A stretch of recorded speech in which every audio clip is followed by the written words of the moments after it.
Okay, so we're reading the book The California Gold Rush by Jean Blanchfield.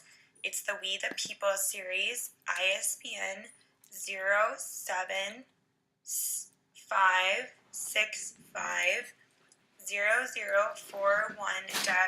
So if you're using this if you're listening to this recording, that's the ISBN number that you type in. We're going to start on page 5, Discovering Gold. Captain John Sutter was a Swiss settler with a large grant of land, that means a large piece of land, in the Sacramento Valley in California. He set out to build an empire of his own using original American and Mexican laborers, meaning people helped him build his whole deal. In 1848, he hired a carpenter named James Marshall to help build a sawmill at Coloma on the South Fork of the American River. This new sawmill was in fact located 50 miles east of Sutter's large tract of land, which means this is a sawmill that was just east of his piece of land. On January 24th, 1848, Marshall was testing the mill wheel. As usual, the water running over it carried some sand and lack gravel. But this time, Marshall saw something sparkling in the sand. He picked out a small, odd-shaped beads of yellow metal. Marshall had the camp washerwoman test the beads in lye, a harsh chemical. When the beads did not react to the harsh chemical, Marshall knew he had found gold. In an effort to protect his land, Sutter tried to keep gold a secret. 2 weeks later, however, a San Francisco newspaper owner named Sam Brannan spread the word. He loaded up on supplies and set up a business. Then he walked through the streets of the village and shouted, "Gold! Gold!" Within days, the village was almost a ghost town. Shopkeepers, blacksmiths, and others had left to find gold and instant wealth.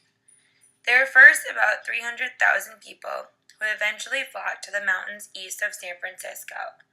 Few of them understood how hard life would be there or how few of them would actually find gold. Okay, page 9, When California was Spanish.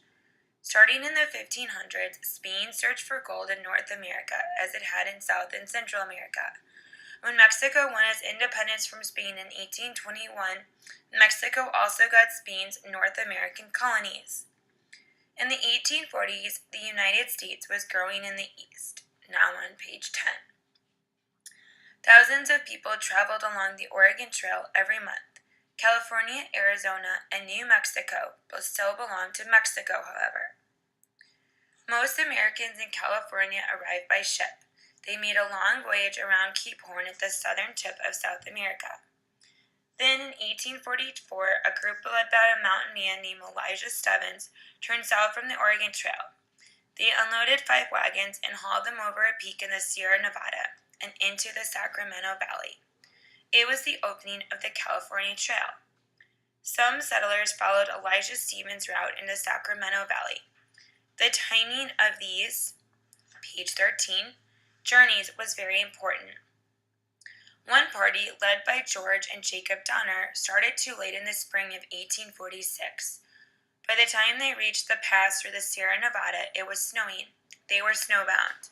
The party of 82 travelers built makeshift shelters to keep from freezing, but they ran out of food. Only 47 people survived. Today, that pass is called Donner Pass. Despite such bad luck, many Americans did reach California. Of course, about 10,000 Mexican ranchers and their employees already lived there. In 1846, the Mexican War broke out between the United States and Mexico. American explorer John C. Fremont encouraged the new, page 14, Californians to rebel against Mexico. They raised a flag, the Bear Flag, over the settlement of Sonoma and Sacramento Valley. That nation or republic lasted only a few weeks before U.S. soldiers raised the American flag at Monterey and claimed California for the United States. California's state flag still says California Republic. Mexico lost its war in 1848. it agreed to give the United States all of California except the Baja, a peninsula that lies south of California.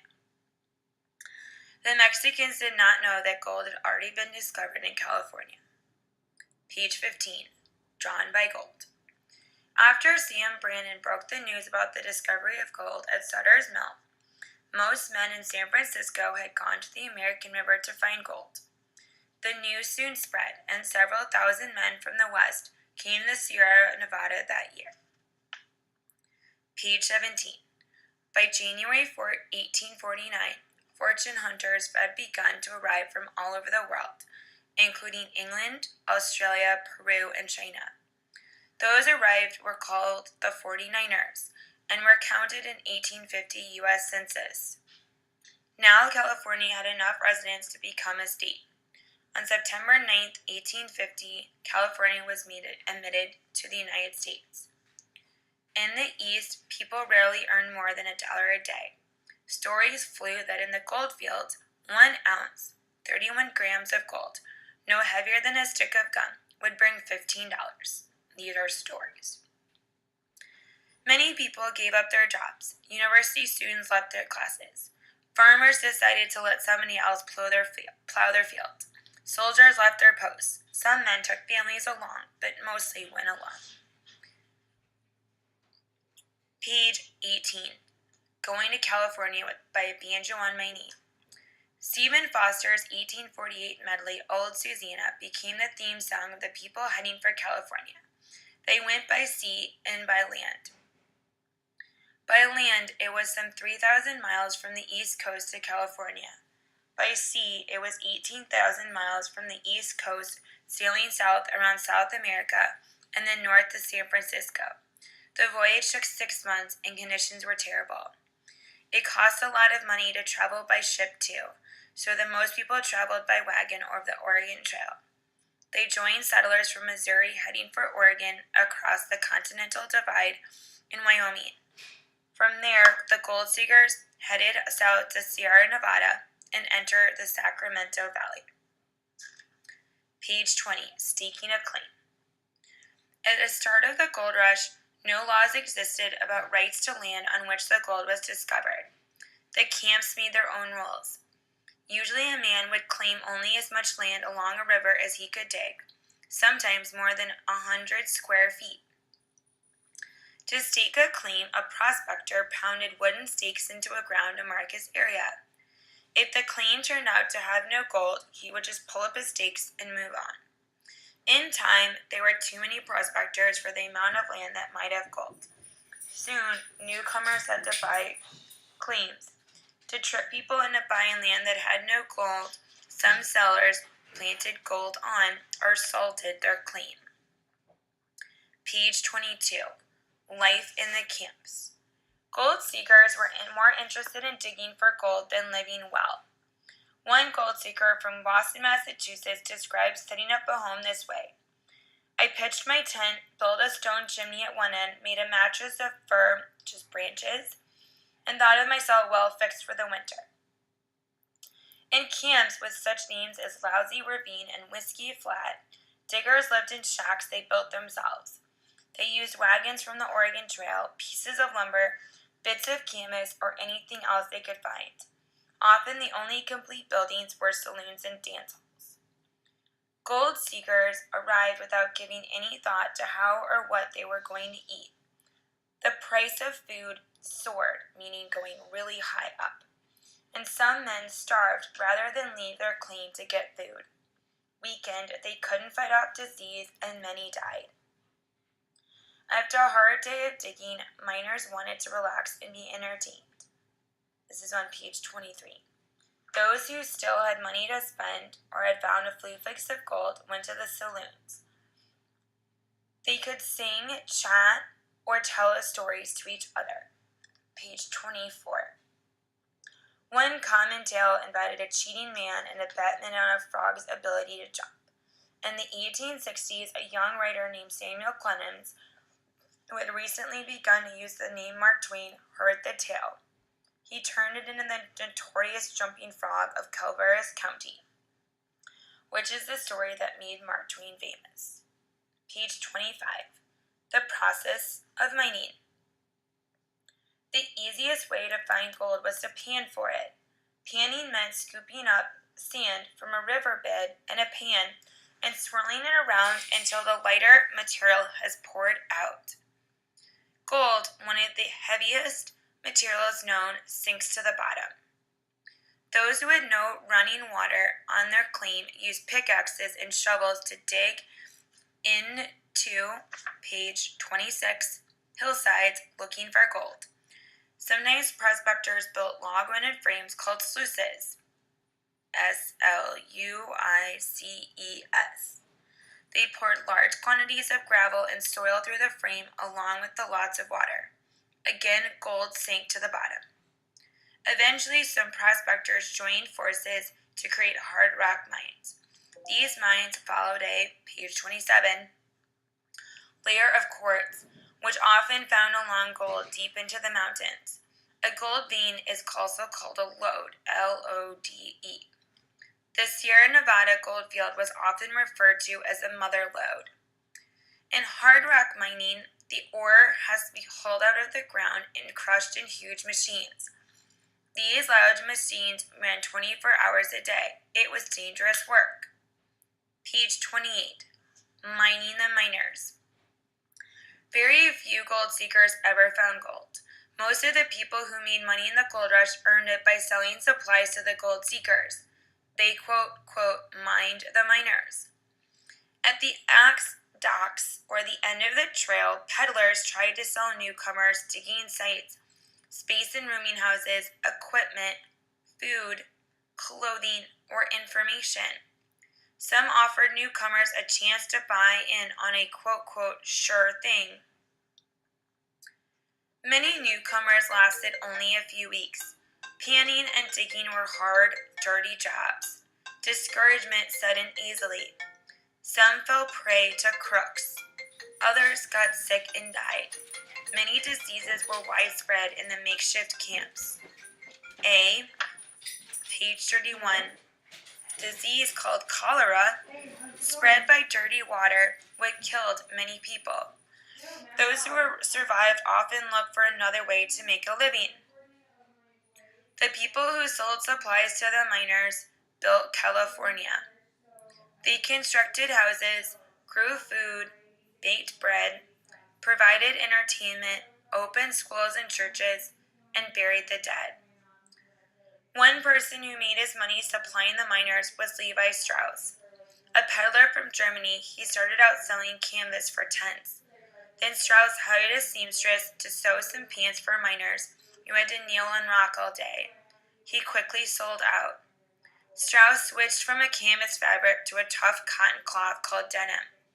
He dyed the material a deep blue, reinforced the seams, page 32, of pants with copper rivets, and called the pants Levi's. The rest is history. Page 33, Women of the Gold Rush. About 98% of the people who were lured to the West with the hopes of great riches were men. A few women were entertainers, and others worked as saloon keepers. Some even worked in the field camps as cooks and washerwomen. Part of the attraction for women was that they could earn their own money.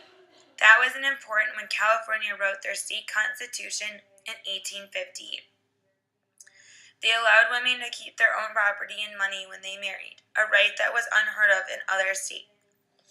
One of the most famous women of the Gold Rush was an African American named Mary Ellen Pleasant, page 34. Born a slave, she attended a school in Boston and inherited money from her first husband. When her and her second husband moved to San Francisco in 1849, she used her money to open a successful boarding house. Pleasant may have lent out money and gained interest on it. She used her money to help African Americans in the community. She is known as a founder of civil rights laws in California. Page 35. Women in the camps helped turn mass of men and mud into towns. They had well-kept boarding houses and churches. Schools opened as early as 1850. Page 37, The Gold Effects with an E. Of some 100,000 people who actually went digging for gold, not many found it, and when they did, even fewer managed to hang on to it. But some were lucky. By 1860, more than $500 million in gold, worth about $10 billion today, had been mined. The biggest effect of the gold rush was the new state's exploding population of different nationalities. California became and continues to be a place of great diversity. San Francisco, which began as the Mexican village of Yerba Buena, was many miles away from the gold mines, but it became the central city of the gold rush in the entire West. Theaters that featured singers, dancers, and actors from the East.